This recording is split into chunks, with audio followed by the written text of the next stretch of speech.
Chicken pot pie, pure cold weather comfort. But this one's getting a chef upgrade. More flavor, more juiciness, all the classics dialed in. Let's start with the chicken. Sound good? Let's cook. I'm going to be roasting up one whole chicken for this pot pie, but to make it extra delicious, we're going to pat it dry on all sides, including in the cavity. Moisture is always the enemy of a good sear. Next, transfer it over to a rack over a sheet tray and generously season it with salt on all sides and again in the cavity. You'll probably end up using about 1 tablespoon total of salt. Then we're going in the fridge uncovered for 12 to 24 hours to dry brine. The closer to that 24 hours you can get, the more flavorful and juicy it will be. With all that being said, of course, you can just use chicken breasts or even thighs and drums or a combo of all three, but I promised you the most amazing pot pie of all time, and for that, the whole chicken is where it's at. Okay, so now it's the day of actually making this pot pie, but before we get to cooking anything, we've got to make some decisions on the crust. You can go all out and make a homemade puff pastry that you'll obviously have to make ahead of time, and which I actually have a video on how to make it over on my membership videos. I think you'll be really surprised at how easy it is to make. And of course, this is what I'm going to use, and you're going to be blown away at what I do with this, so be sure to stick around. Or you can just use a pre-made frozen and thawed puff pastry, which is actually a really solid option, or honestly, my regular pie crust with bacon lard comes together in minutes and is insane if you'd like to make that one. Whatever you decide, get it rolled out and keep it ready to go in the fridge until it's officially go time. But first, when it's time to cook the chicken, just pull it out and you'll notice the bird is kind of saggy. And no, we aren't going to truss it, simply because we aren't presenting it whole for it to look all beautiful. We're pulling off the meat and chopping it up to go in the pot pie.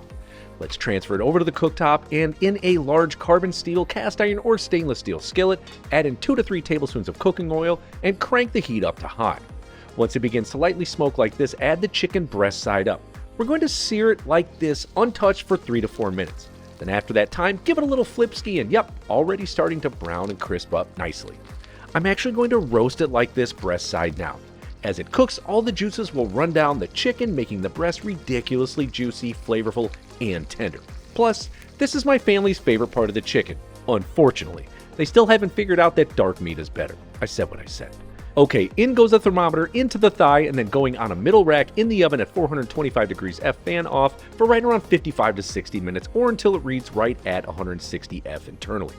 Just wait until you see how juicy this is. But first, while this chicken is roasting, I've got a serious game changer to this filling to make it so good, you'll be licking that spoon dry.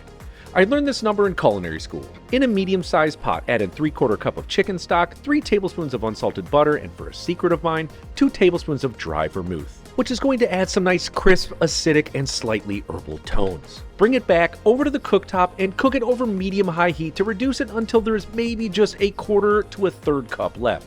This actually only takes about 7 to 8 minutes. It'll end up concentrating into a savory, slightly sweet, buttery deliciousness I can barely explain, and it will get super thick just like this. Perfection. Next, we're going to remove it from the heat and whisk in a 1/2 cup of heavy whipping cream for some more fat and flavor because, well, why not? Just set it to the side until right before the filling is done, and I'll show you what we do with it, and the flavors it will bring are dang tasty. For now, it'll hold perfectly set to the side. So let's start with the prep. I've got a 10-ounce sleeve of yellow pearl onions, and while these seem annoying, here's a little trick I learned back in my restaurant sous chef days that you're going to absolutely love. Slice off the root ends, then place them in a small pot of boiling water and cook them for just around 30 to 40 seconds. That's it. From here, you're going right into an ice water bath to stop the cooking process. Once they're cool to the touch, pinch them from the stem end and watch the onion literally shoot right out of there with ease. This technique right here is a game changer for these. Set them to the side, and then I've got one leek. Slice right up until it starts to turn dark green. Then, from there, I'm quartering it and slicing it. Since leeks tend to be a little dirty, just give them a quick rinse under cold water. Then, peeling and medium dicing 2 medium-sized carrots, then the exact same cut on 2 ribs of celery. Almost done with the prep here, I swear. Next, peel and medium dice 1 parsnip, and feel free to add other root veg or even swap out with things like a turnip or celery root. Make this thing delicious. Then peel and medium dice 2 medium-sized Yukon potatoes. You'll get about 1.5 cups of these. Russets are totally fine as well. Now to make this pot pie an umami bomb, mushrooms are the key, my friends, and any wild mushrooms will work. Buttons, creminis, trumpets, oysters, shiitakes, use what you like or have access to. Now whatever you choose, wipe any unwanted dirt or particles with a damp paper towel and then thinly slice. you'll want about 4 ounces or 2 total cups. And for all the leftover shavings, minus the potato peelings, it goes in the freezer for stock for a later day. Alright, prep done. And my kitchen smells ridiculous with that chicken. So let's see where we're at. And yo, this right here is perfection. I just want to cool this down to the touch, so set it to the side. Now if you want to channel your inner Joshua Weissman, you see that crispy skin?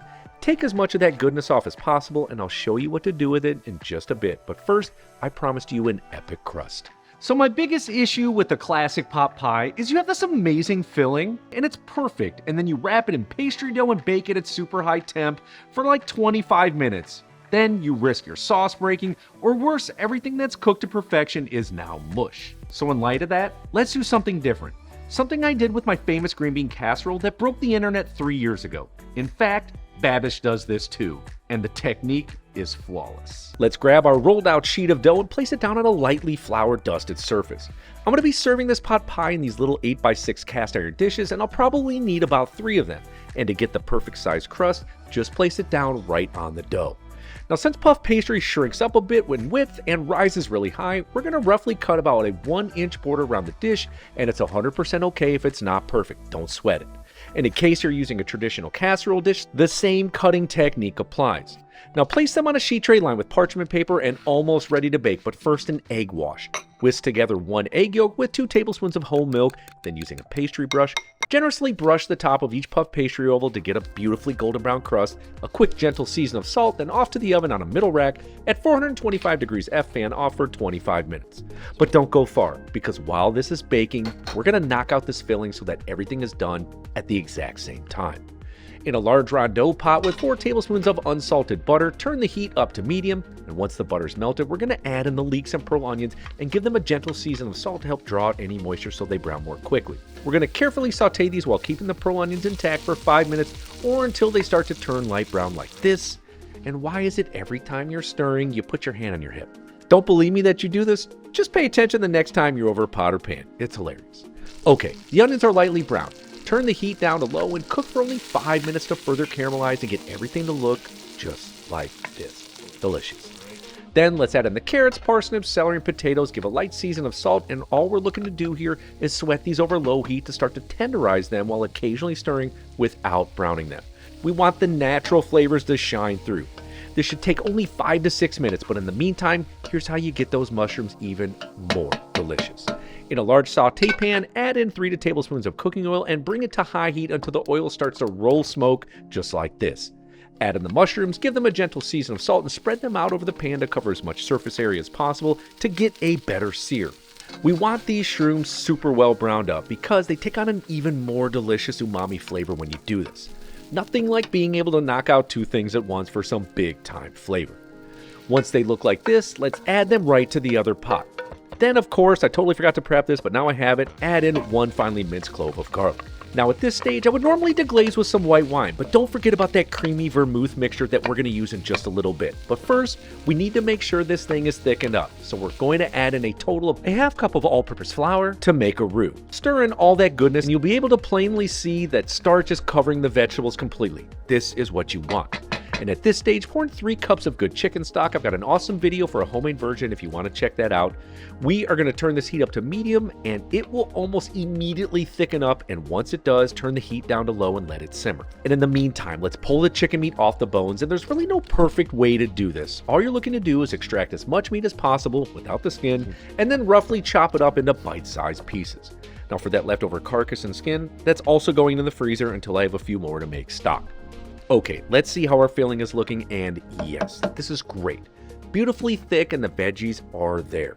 Let's add in the chicken, and hey, grab that pan it was cooked in. That's goodness, my friends. Pour that in there as well.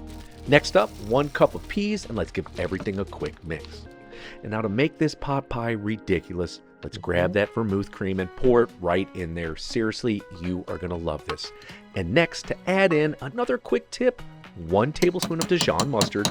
This kind of sharpens everything, and then a good season of salt and pepper.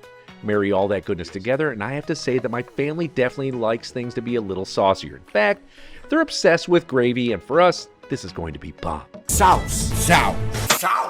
Thank you, Epic Mealtime.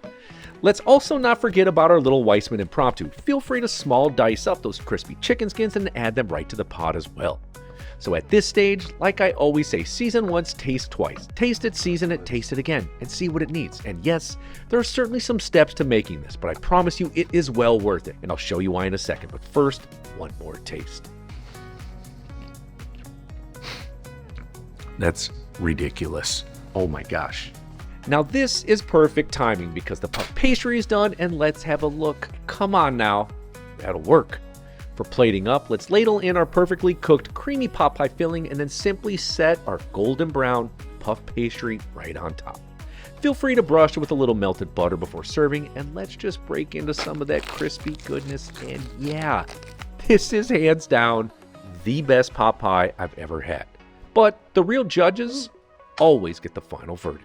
Listen, about your mom's pot pie. What? I've had better. Yeah, right, Andre. Not better than this one. Sorry, my kid loves Victoria's. And now for the perfect sweet ending, my old-fashioned apple crisp with rum. Oh, trust me, you're gonna want seconds, maybe thirds. Got a great video. See you on there.